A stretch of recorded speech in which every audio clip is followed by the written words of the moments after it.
家好，我是阿胖。黄豆这样做太好吃了，做法简单，大人孩子爱吃，一起来看看吧。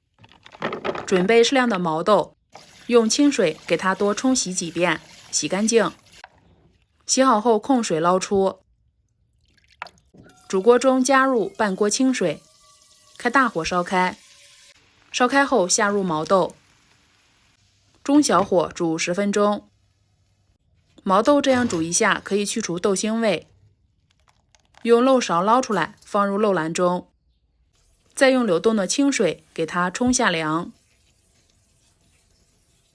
取出黄豆，这里一共是200克黄豆，放入到料理机中，加入150毫升清水，选择果蔬键打成细腻的豆汁。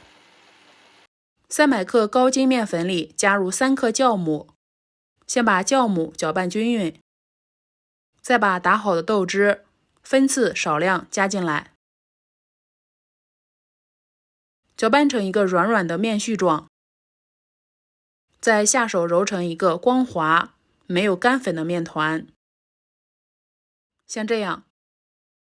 然后加入少许食用油，继续揉，揉到油面不分离的状态。盖上保鲜膜，放在温暖的地方，发酵至体积2倍大。小碗里加入豆腐乳，如果你的盐味大，可以多加几块，或者再加点食用盐。然后用勺子把豆腐乳压成泥。面团发好的状态是手指戳下去，洞口不回缩，像这样。案板上撒上干面粉，取出发好的面团，给它揉面排气。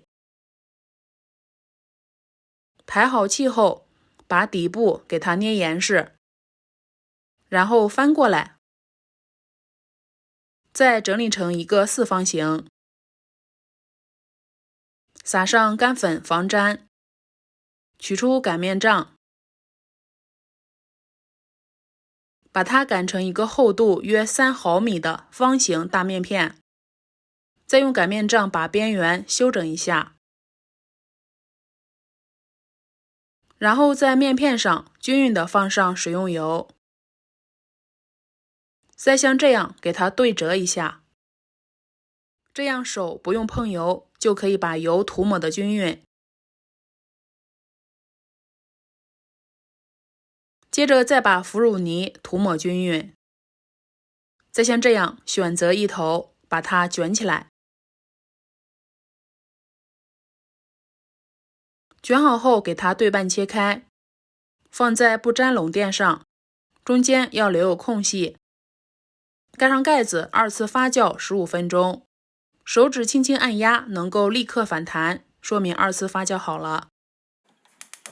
然后开大火蒸25分钟左右，再关火焖5分钟。蒸熟后再趁热斩块，麻溜点，手起刀落，这样不会破坏表皮。黄豆这样做口感非常松软，即使是牙口不好的老人孩子也能够咬得动。因为我们加入的是黄豆，这样面粉里就含有大量的植物蛋白，早餐吃比油条营养，还有浓浓的腐乳香，喜欢可以点赞下哦，谢谢您的观看。